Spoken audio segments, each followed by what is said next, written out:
Bonjour zami YouTube mwen yo, koman nou ye? Matin, se ti zami nou te valova ki pase kite ti bout video sa pou nou pa bliye al abone, like et puis kite komante pa nou an.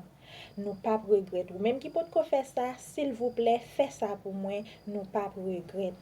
Matin, moi pase di nou 5 bagay, relasyon nou si pose basé sur li et puis pour relasyon sa li même pour li bien marcher.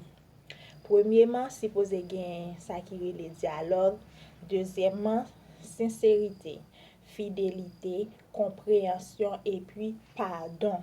Moi pense que ou même qui nan une relation qui basée sur 5 bagay sa yo, relation a bien marché quand même. Ou même qui nan relation qui pas basée sur ça yo, s'il vous plaît, al mette yo en application et puis relation là pas supposé jalte hier, ta supposé gagner changement.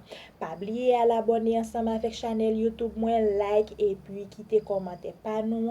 M'a quitter vidéo pour nous semaine prochaine, m'a ba nous plus détails sur 5 bagay sa yo et en plus m'a porter l'autre conseil pour nous tout qui capable aider nous dans une relation, comment que nous capable fonctionner dans relation nous pour relation nous marcher bien.